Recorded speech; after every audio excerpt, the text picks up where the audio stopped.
Welcome back to the Epic Universal Podcast. I'm entertainment writer Jim Hill, and this is the podcast where we cover the latest Universal news, rumors, and history. And as always, I'm joined by my able-bodied co-host Eric Hersey. So, Eric, some big-ish news broke over the past 24 hours. Right. And I guess the big news is different for everyone around here, but but what we have is what, an opening date, suggested opening date. We'll keep it relatively vague. Well, okay, now here's the interesting thing, folks. Okay, and this is a kind of a complicated story. Eric and I have actually had this news for what? A week, 10 days, something like that. I mean, in fact, didn't I tell you about this before we recorded the last show? I believe so, Jim. We were Okay. definitely on a Zoom.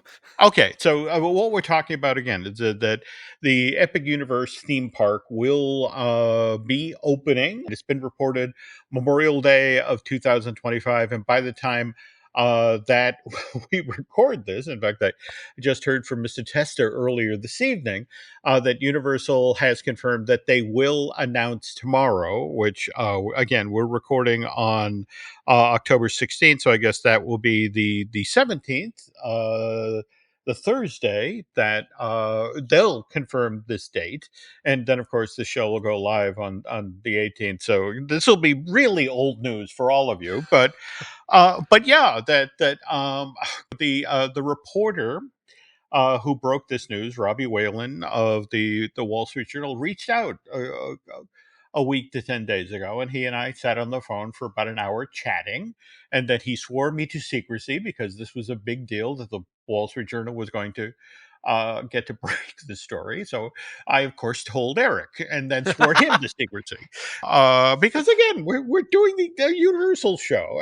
But of course, the kicker, the irony of this whole thing is evidently I am quoted in this article. And it's like, well, yeah, we talked on the phone for an hour. I guess I should be in there somewhere, but it's like, but because it's behind a paywall, I have no idea how I'm quoted in this article. So Right. It makes me think that I'm going to have to buy the $5 subscription for the month to see what's going on. Cause I clicked the same. It's like, here's the opening paragraph. I'm like, well, yeah. luckily other people out there decided to break some of the news on their third Oh, party. no, definitely. But in fact, the funniest part of the story is I want to say last week when I was recording with Mr. Testa, he actually chided me as we were getting started. Like, you know something that you're not sharing with me. Jim, I was part of that. That was our. Right. We were recording the Unpacked. I'm on there as producer, and I sit there and I'm just like, yeah, that's the thing. I was there. We have verification. The Testa gave me attitude because I did not share. Well, again, Robbie had sworn me to secrecy. So, and again, I blew that by telling Eric. Okay, well, anyway, we'll talk a little bit more about this and the ramifications of all this later on in today's show. We'll also continue on with our saga of Toothsome's chocolate factory fancy feast, whatever it is. But first, before we do that, we have to, in fact, kind of ironic. We just talked about Len. We have to thank our sponsor, which of course is Touring Plans. And the Epic Universal podcast is sponsored by touringplans.com. Touring Plans help you save time. It helps you save money at theme parks like Universal and Walt Disney World. So please check them out at touringplans.com. So, and Eric's done a wonderful job of recapping here. So again, October 15th, the Wall Street Journal posted an article suggesting from sources familiar with the construction. And by the way, I was not that source. No, all right. you weren't the source, right? I was color. I was background. All right. That's right. But that their brand new theme park, Epic Universe, is likely to open on Memorial Day weekend next year. So May 24th to the 6th. So what do you think? So, obviously I have not been necessarily around since the first moment that Epic was announced. I kind of started the fandom along with the show, which was just here in January. So, but I do remember they did announce that it was summer 2025 at some point in time, right? Yeah, well, in fact, Jeff Shell, the CEO of NBC Universal, during a Comcast earnings call back in January of 2022, said, and again, that Epic Universe will certainly open by the summer of 2025. So, okay, Right, right. So, but that was also even delayed, right? Because there was an original projection, and because this project was, affected by the COVID pandemic, uh, mhm. this date is even far longer along. It's further along than it was originally, right? Oh yeah, good. That I want to say once upon a time this park was supposed to open. What is it? August 1st, 2019. In fact, you can, if you go over to the Universal blog website, you can see the original concept art. So, but yeah, at the time of the announcement, where the park was supposed to open, 2023, but then of course the pandemic delayed construction. They kept it going for as long as they could, but then just officially had to pause it in July of 2020, and didn't resume to till March of the following year. Is that right? Yeah, that's. I was looking it up online, and it seems like there was like that weird second COVID kind of pandemic. It was the initial batch, and I imagine Mhm, they shut down for a while. At least that's what it looked like.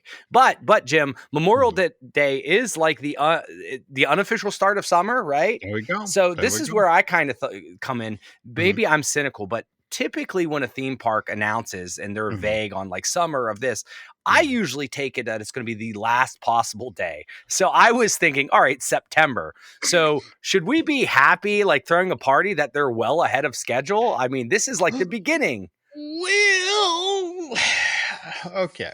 Um, huh. I look. There's been a lot of talk about when this park is going to open. I remember when we found out, for example, that the two moderate hotels at the entrance of this park, the Stella Nova and Terra Luna, when we found out, for example, that people are going to be able to start booking rooms there in January, February of next year.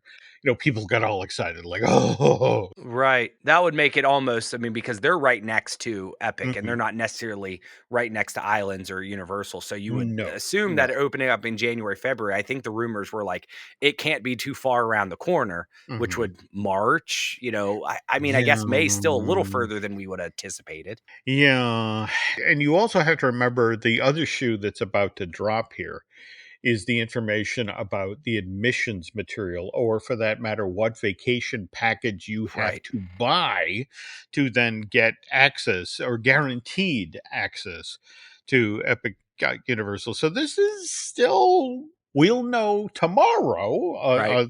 Thursday the 17th, when they announce the official opening date. And again, not to tell tales out of school here, but I have had other information shared with me in regard to admissions material that I think are going to be starting conversations. But again, that's embargoed because I told somebody I wouldn't share. Well, So he has not shared, so I'm just there we personally go. There what we go. I've I heard. can keep a Listen, what secret. I've heard through just Yep. reading online is that Yep. you're essentially going to have to buy a 3-day ticket, and Mm, that actually stopped me from buying an annual pass earlier this year. So yeah. I'm very interested. Now, the fun thing is here, Jim, and I Mhm, shared this with you, is that we already kind of promised my son his mhm. graduation present was going to be going to Epic, and we already had it on the Oh. we assumed that May would be like, all right, they're definitely going to be open. So of Mhm, course we're going to we already had that scheduled in our minds at least to say go down there. So we were hoping that, maybe 2 months were already out of the way for mhm. them. So if this is the opening and we're there, it's going to be crazy, but I'm all for it. Let's see Oh. if we can't Oh. make that happen. Okay, yes, yes, yes, yes. All right. Okay. I like having a goal. Especially as a graduation present. That's a great idea. Let's Big into do this. Super Nintendo. That's like he's a Oh, big well. Mario kid. So we're like, There yep, we'll make it happen. Okay, okay. So, all right. Again, just saying to friends at Universal. See, I could keep a secret. Help me out here. You know. So, all right. Well, okay. So, Are we happy with that story, or should we move on to other topics now? Or Yeah, hey, how about this, Jim? We take a break and we'll come back and we'll do some additional news. I got some questions. that'll work.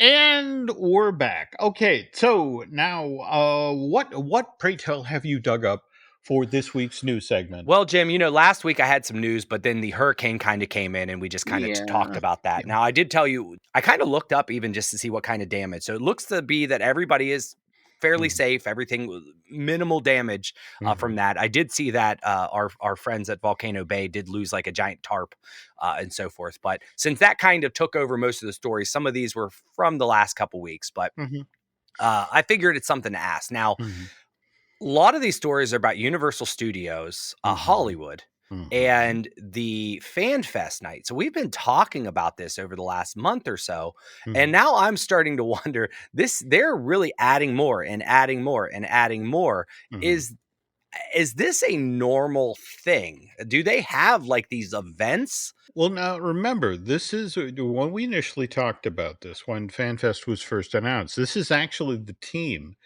that handles Halloween Horror Nights for Hollywood. That typically they always do an amazing job out there. John Murdy and the team there. But the rest of the year, it's been kind of a blank slate. And so, what's kind of interesting is they announced this Universal Fan Fest event. And remember, we got what Back to the Right. Future and We blanking got the other. Dungeons and Dragons, Back There to the we go. Future, Star Trek, There we go. and then they just added on Hmm. more Harry Potter, right? And Hmm. now they just added Hmm. two, and I'm not super familiar. I know you're familiar with one, and then I asked my buddy who's into anime and Hmm. manga a little bit. One Piece and Jujutsu Kaisen to the Yeah. lineup, and forgive me if I mispronounced. No, no, no, no, you did fine, you did fine, particularly with One Piece, and that, Jim, and it Jim, yeah, that one's not that hard to pronounce. well, I I made you it past say that, third grade. you We're say good. that. Okay. But no, my daughter is a huge One Piece fan, my nieces are huge One Piece fans, so this is a very smart ad. It's just this is the thing that I think once they got the template in place and once they saw the strong response, and also understanding that, for example, One Piece is part of a huge thing they do every year at Universal Studios Japan. So it's like, oh, you want to do that? Hang on, we got stuff you can do. We can we can send. So these are smart add outs, build outs to the Yeah. event.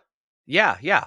Well, the other thing is they added just recently, and there was really nothing more than just this one line: Mhm, Yoshi's Egg Hunt coming to Super Nintendo World for FanFest. So all we know is there's going to be some type of Yoshi Egg Hunt. It says more mhm, details coming soon. So Jim, I'm very much familiar with the mhm, difference between Walt Disney World and Disneyland, especially mhm, now that I've witnessed both. Disneyland is more of a regional park. Walt Disney mhm, World is a travel destination for pretty much the globe. Is mhm, that the same dynamics between Universal Hollywood and Florida? Because it makes sense. Like if I saw all these announcements coming out for Disneyland, like let's for instance, they always get a new parade more mhm, so than Walt Disney World, right? And mhm, it's because they have to have more reason to get locals to come up. mhm. Am I reading this correctly that something like this is happening because it is more regional and you have to be a little bit more deliberate or create new reasons to come out to the park, or is it different there? Well, I mean, I think the other thing that's worth noting here, first of all, just to confirm, yes, in fact, Southern California is perhaps the most competitive regional theme park market in the country. I mean, if you think about it, again, you've got Disney, but you've got Disneyland and California Adventure. Just up the street from that, you have Knott's Berry Farm. You, of course, have Universal Studios Hollywood, but at the same time, you have Six Flags. And then to further muddy water just down the road, you've got Legoland California, and then continue on, you've got SeaWorld San Diego. And the other thing I think is worth noting here is that the Fast and Furious coaster uh, for Hollywood isn't going to open till 2026. In fact, I think Drew and I, my co-host on Fine Tuning, were talking about this because Drew actually lives in the area around Universal Studios Hollywood. So, for example, he's been getting the mailers from that park about. We understand that the construction of our coaster Mhm. is noisy, more to the point, we understand you are concerned about the noise this coaster will make when it's up and running, but this is our fancy schmancy storyteller coaster that will turn the cars into the park when people are screaming, so you won't hear them. But again, long story short, this is that market, and because that coaster isn't going to open till 2026. They need something for Right. 2025 to get people to turn out. And so FanFest appears to be they're sort of like, let's try this and see how people respond. And at the very least, it'll give us a new hard ticket to sell in a bunch of different ways, and we will then, based on how many people turn out for Star Trek, how many people turn out for Back to the Future, how many people turn out for One Piece, adjust for should we choose to do this again in 2026, we'll adjust. Well, I think it's a great plan. It's a Mhm, great idea. It's a great way for them to even test IPs if they wanted just to do samples, mhm, and test that market. I'm jealous. I don't know if I'll be able to make it out there. I haven't mhm, been to Hollywood, but it's one of those things where I'm like absolutely want to mhm, enjoy. But also speaking of mhm, with Hollywood, they did announce their mm. 2024 holiday festivities, They and did. it's at they're bringing it to Super Nintendo World for the first time. That they are. And to circle back on what we just said, when you're trying to get the locals, I mean, again, once upon a time before Disneyland raised its admission prices to the point it's like, well, do we send the kids to college or do we go down to Anaheim? That it used to be the goal that you got people to go to Disneyland twice a year. You got the family to come out during the summer, and then you had them come back at the holidays to see the holiday decorations and the special holiday entertainment. And what's fascinating about this is Universal Orlando had done the winter in the Wizarding World, holidays at Hogsmeade and that sort of thing.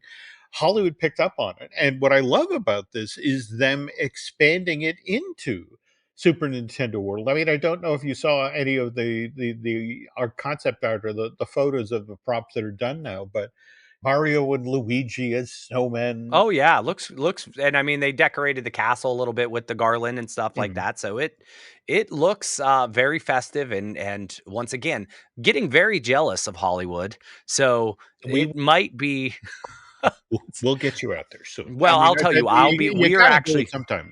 well, yes, but it won't be this year because we're actually doing Christmas and Mhm, the holidays down at Universal. So we'll be down there for a couple days. So we'll get to experience the. mhm. I mean, they do something with Grinchmas, right? Oh yeah. Oh boy, they do. And we always, Mhm, when we were at Hogsmeade, it was very mhm. snowy roofed and so forth. And we're like, yeah, this would be a lot better in December. Oh, I was just thinking putting putting Lauren in the same space as the Grinch. This could be interesting. I want video of that. Oh, well, we're gonna make that happen. It is super Okay. happy. But that's kind of what they're going on over there. And the Mhm, other, since we're talking about down here in Orlando, did mhm. you see that they're bringing new entrance signs throughout the lands? Yeah, and let's talk a little bit about that because can you list and again, I know people get annoyed when you use IP, intellectual property, but can you talk about the characters that are going to be featured in this Yeah, sign? yeah, yeah. So there's gonna have one, and they're throughout the area. It's not Mhm. like inside a theme park. It's when you're driving around and Yep. so forth. And they have these big marquees, but they have one Mhm, for Jurassic World. They have one for Shrek, Harry mhm, Potter, and then they also have like a DreamWorks combo pack, which mhm. is Kung Fu Panda and Trolls. So those are kind of like their pillars, and they're gonna be spread around the different areas. Where you're gonna take a right to go here, take a left here, Yeah. and I don't recall really even seeing a sign like that when I was down there. So this is kind of new. Well, this is a universal, an increasingly confident Universal Orlando. and with the notion of, oh yeah, you want to go up the street to the mouse with all the princesses, have a good time. But on the other hand, you want to see dinosaurs, Jurassic World. You want the Dreamer characters. We got Shrek, we got Kung Fu Panda, we got Trolls, and of course we have Harry Potter. I mean, it's leaning into. But I guess for me, the thing that I find especially fascinating about this is that this is sort of leaning into Mark Woodbury, who's the president of Universal Destinations and Resorts. His belief is we have already a great catalog of characters. We don't need to go off and get other people's characters. But so everybody on those signs, except Harry Potter, is owned by NBC Universal Comcast. Right. So, and that's the thing. It's like we're dialing it in, folks. We know what you want, and we know what'll bring you here, and we're putting it on the signs. So there we go. They are, and I Mm, and I imagine if they're going with this theme and it's brand new, down in the Epic Universal area. I'm sure we'll see Mario, maybe some classic monsters, maybe some there we go. Vikings. So that'll be fun to see. That'll be That fun to see. yeah, that in fact, very much looking forward to the official announcement this week, because we're finally. This is when the marketing begins. We've had the reveals of the individual lands, but it's like it's going to be fascinating to see how the folks at Universal choose to actually physically market Epic Universe. So, Jim, I think those are some decent stories. Let's take a real quick break. When we come back, why don't we finish off with Twosomes? Let's talk some chocolate and what could have been with Twosomes and what we ended up getting. There we go. All right, and we're back. So last week we talked a little bit about how Universal wanted to create a destination at City Walk, something to Mhm. motivate the guests, probably like to trek around the waterway, and they had a something in mind, maybe a chocolate factory. Was that right? You did a good job. Thank you for setting that up. So, to follow up on a few things in regard to last week's features, and again, it's not just the Wall Street Journal that reaches out to me, folks. There were other folks, people who actually worked on Twosome, who worked on City Walk, who reached out over the past week to clarify, to share some additional details. So, all right. So, first and foremost, let's start at the top. That evidently, Universal could have, in fact, gotten the theme park rights to Willy Wonka that they wanted from Warner Brothers. And just to be clear here, they wanted the cute one, the one with Gene Wilder, rather than the weird one from Okay. 2005 with Johnny Depp. If they had wanted to press the issue, and this is how explained to me, Eric. Okay, so in 1986, American entrepreneur Ted Turner buys the MGM Film Library for $1.5 billion. And for that amount of money, he gets 2,200 movies. Oh, well, he could create a channel with that. That he could. That he could. Turner Classic Movies. Is that how that came about? That is true. But before he officially starts that in April of 1994, to make sure that it's not all necessarily French vanilla next to old fashioned vanilla next to Right. a vanilla Right. bean, he reaches out to Paramount and buys the exclusive broadcast rights to 300 movies that Paramount has made from 1948 through the mid 1980s. And he gets all of those for just $30 million. So now he has 2,500 films. And as you just mentioned, Ah, there we go. Turner launches Turner Classic Movies in April of 1994. Now, out there is another giant company, Time Warner, which is the media conglomerate that was formed when Warner Brothers Communication and Time Inc. merged in 1990. And they, in turn, because you're a media conglomerate, you swallow things. So they acquire Turner Classic Movies and its film library in October of 1996 through their purchase of the entire Turner Broadcasting System for $7.5 billion. And it was at this moment, Eric, that supposedly Warner Brothers got the theme park rights to the 1971 version of Willy Wonka, because that film was one of the 300 Paramount uh, distributed titles that Turner got the broadcast rights to in '93. Okay, I'm Okay. taking notes here, Jim. This is moving around, trading lots of trades. It's almost like baseball here. No, no, that's it exactly. Now, please note, top of the feature today, I mentioned that Universal could have gotten the theme park rights to the 1971 Willy Wonka if they'd really wanted to. But in order to do this, they would have had to have pressed the issue. And what complicated things here was Warner Brothers World Abu Dhabi, um, which was this $1 billion indoor theme park resort project. First got announced in 2007, but was then derailed by the financial correction in 2008. Yeah. And now, mind you, this $1 billion project, after being on hiatus, so to speak, finally gets on track in 2015, which, remember, from last week's show, that's when we learned that NBC or NBA City, the store at Universal Studio Walk Orlando, would be closing in January of that year. That they announced it in January and they officially closed it in August of 2015. And again, that's what gave Universal the opportunity to develop the chocolate factory thing for City Walk. But here's the thing, Eric. 2015, Warner Brothers Abu Dhabi is still in development. And among the IPs that are reportedly being considered for rides, shows, and attractions at this theme park are Willy Wonka. But not just the Gene Wilder version, but also the Johnny Depp version, because evidently the folks in Abu Dhabi really like dark and weird. Okay. I was And gonna say. also, and I was told by somebody who worked on the project that evidently the sheiks were excited that maybe if they had that version at Warner Brothers World, that Johnny Depp might come out, because they'd seen him come out Oh God. to Disney when they put the Captain Jack Sparrow animatronic in Pirates. So Jim, I just real quick aside here. Every trip, yeah, the kids, the wife is always. I wonder if he's going to be. No, he's not going to be here. That was a one-time thing, guys.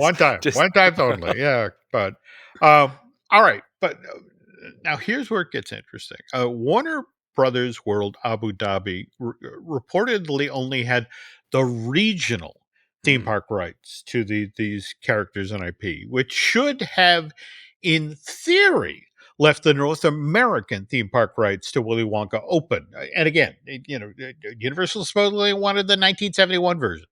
Um, but here's the thing: their Arab partners on this $1 billion indoor theme park and resort were spending so much money that Warner Brothers didn't want to rock the boat, because think about it, they'd already had that 7-year pause right. between the financial correction and when the project was finally revived in 2015. So Universal was reportedly told by Warner Brothers that Willy Wonka was off the table, at least for now.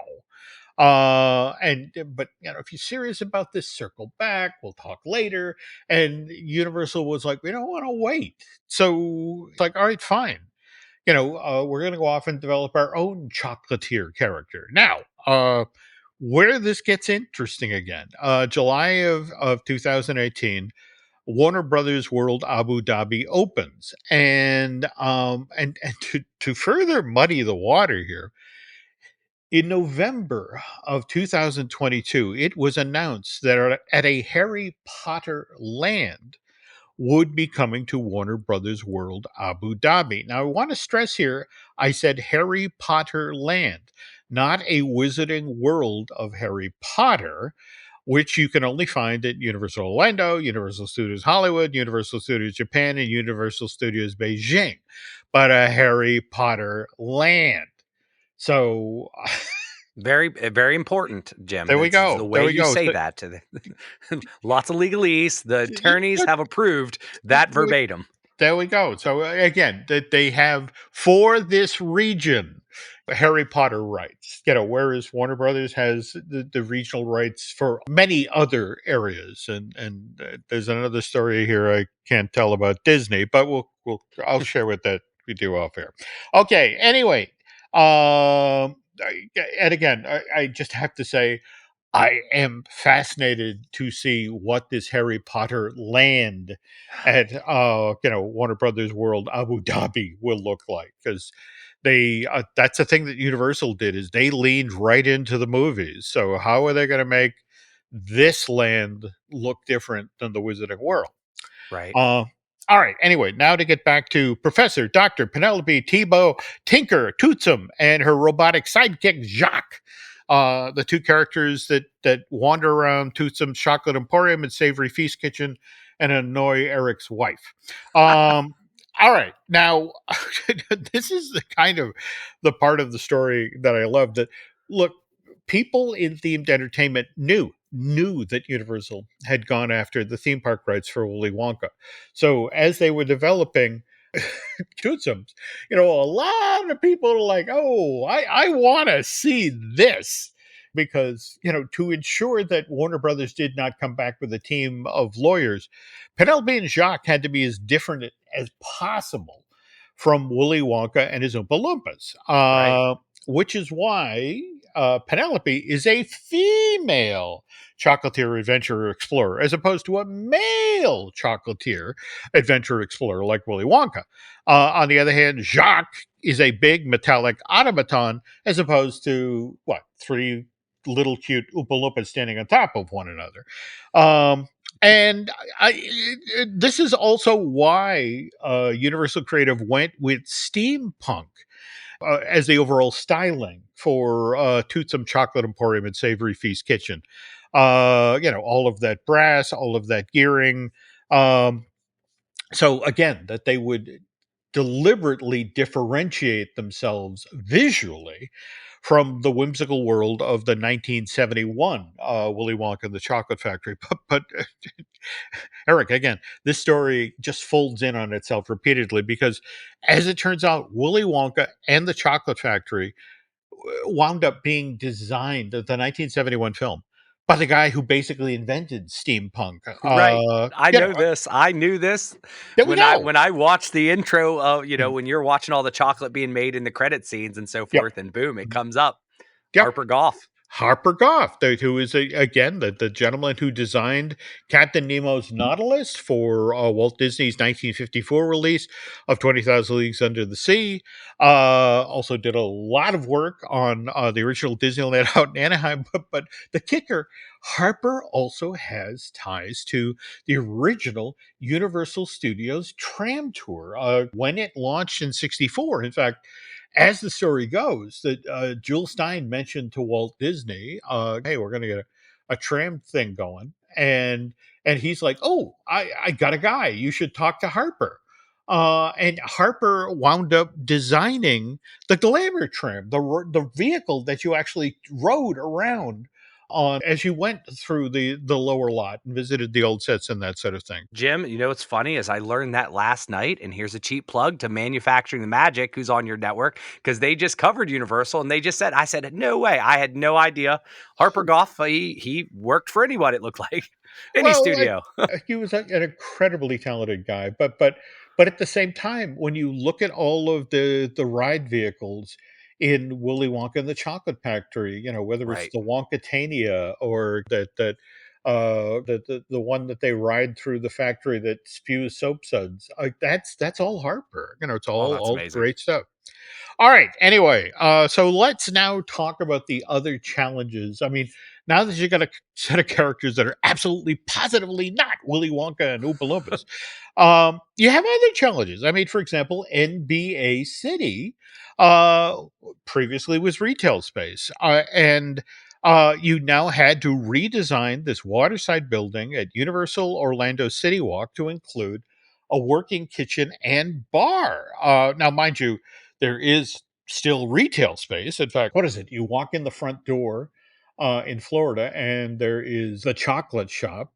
Right. I think that's And on I the left, and the right is just all, you can oh, buy t-shirts and all there types we of stuff. go. And believe me, we bought a couple. Okay. Now, to stress here, that site again, right down by the canal that services the Portofino and the Hard Rock and the like. Was a difficult site to build on. They had to bring in large construction trains, obviously, to for those huge smokestacks, that were the visual icon. And that building sits, the old NBA City building sits very public area. I mean, thousands of people walk along the water there every day as they're moving from Universal Studios to Islands and back again. And more to the point, right behind NBA City, Eric, is this very crucial backstage area for both parks. And so it took some doing to get this place open, but it finally opened September 22nd, 2016, was a success right out of the box. Those smokestacks did exactly what they were supposed to. They made people on the other side of the canal go, "Oh, I want to go there and Right. I want to eat chocolate." But as far as Universal was concerned, the best part of this was they did not have to pay a third party for use of an IP. Penelope and Jacques were characters that the company had invented wholeheartedly. And given what a success this was out of the box, they decided this idea had to travel. So it winds up at our first uh, copy clone, whatever you want to call it. Guests can experience that in September 2nd, 2021. Only this one is literally on the other side of the planet. It's at Universal Studios Beijing. Hmm. In fact, fun little side note here, Eric, because City Walk opened before the park itself did. People actually got to meet Penelope and Jacques over in China before they got to meet Shrek and all of the other characters and Harry Their Potter and first experience there. the first appearance. So, yeah, the Universal Beijing, the park wouldn't open until the 20th September. So now, mind you, if things had gone a little differently, it would have been the Hollywood version of Twosomes that opened first. In fact, December of 2019, Universal Hollywood opened or announced that their Toothsomes would be coming to California in 2021. But then, of course, March of the following year, COVID happens, which delays the opening of Hollywood's version of Toothsome, and not to mention the entirety of Universal Studios Beijing. Another weird little bend on the story. Remember how on last week's show we were talking about how the original Toothsomes was built right next door to the Hard Rock Cafe and concert venue at Universal Orlando City Walk. Well, the Hollywood version uh, actually replaced a Hard Rock Cafe restaurant, Oh, which had been in operation there on the West Coast version of City Walk since May of '93. Um, that eatery closes January 7th, 2020. And as we just mentioned, in March of that same year, the world shuts down due to the pandemic, which is why it takes till January 27th, 2023, more than 3 years, for the new Toothsomes to get open. But on the other hand, those 100-foot tall smokestacks, not to mention the 13 different flavors of milkshake, do their job. And this has been highly successful on Southern California, which brings us now to Universal Studios Singapore, which opened May of 2011. And that's a kind of unique park, Eric. I don't know how much you know about this. Jim, I just learned that it existed when you said Universal Studios Singapore. Wow. I'm still Okay. still quite a rookie when it comes to, hey, I'm trying to land the Orlando and Hollywood right now. You only can learn so much. These No, no, no, we'll be no. moving off the coast and learn some That's more. But okay. so That's okay. what tell me about this Singapore Well, Universal now Studios. this theme park is built next to the Resorts World Cenote, which is a giant casino resort in Singapore. So the idea is that you're looking for a place to take the kids and then lose their college fund. This is where you go. Now, And then you can go gamble too, right? well, no, that's it exactly. But here's the the fascinating part, they only just got their very first Harry Potter related attraction. It's called the Visions of Magic. Now, what's kind of interesting, not in the park, it's actually over being staged at the casino, the Resorts World Senosta. And so I guess this makes it a Universal adjacent.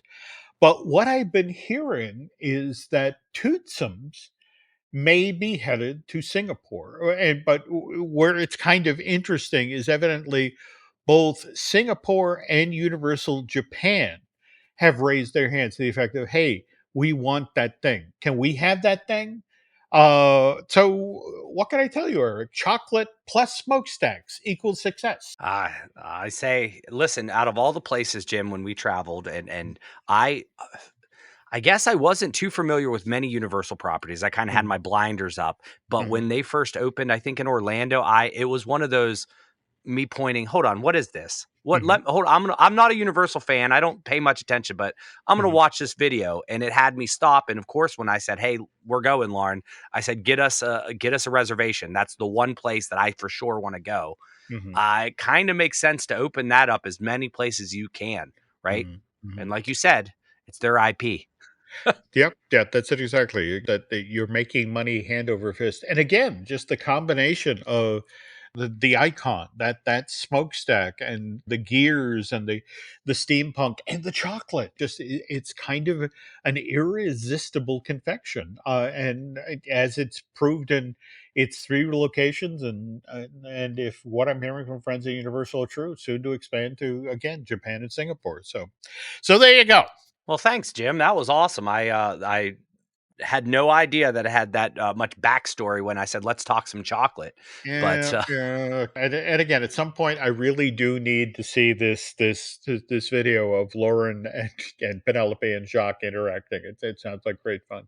So yeah, absolutely. I would say Lauren was at an 11 that day. We turned her all the way up. It was very interesting to watch. So, cool, cool, well, Jim, cool. the awesome show. Thanks so much. Mhm, I'm excited for the news tomorrow mhm. for us, and you guys should all be excited for the news already. Yeah, yeah. Let us know what you think of. Well, again, the date that they announce and more to the point, the admissions material. Let's see. Beyond that, and if you share that, we'll talk about that on the upcoming show. And speaking of the next edition of Epic Universal Podcast, given that we are creeping up on Halloween here, we're finally going to get around to talking about Alfred Hitchcock. Is that right, or is that the plan? That's what we're gonna go for. I'm gonna ask you a bunch of questions. You're gonna find any cool stories you have about Hitchcock, Okay, and we're gonna okay. and I'll be watching all those 55 films on the way there. There, I okay. stalled long enough, right? Well, Wow. hey Jim, Okay. if if anybody wants to reach you, where can they find you online? Well, let's see. They can find me in the usual spots. You can follow me on X, Twitter, and Instagram is Jim Hill Media. And also over on Facebook is Jim Hill Medios. And what about you, Eric? Well, everyone can find me at Eric Hersey on Instagram and X. And I think that's going to wrap up the show for today. Thanks for listening, everyone. And stick around for see what's coming up here on the Jim Hill Media Podcast Network. Thanks for listening to today's episode. And if you like what you heard, head on over to Apple Podcasts and give us a review. This really helps get the word out about our shows.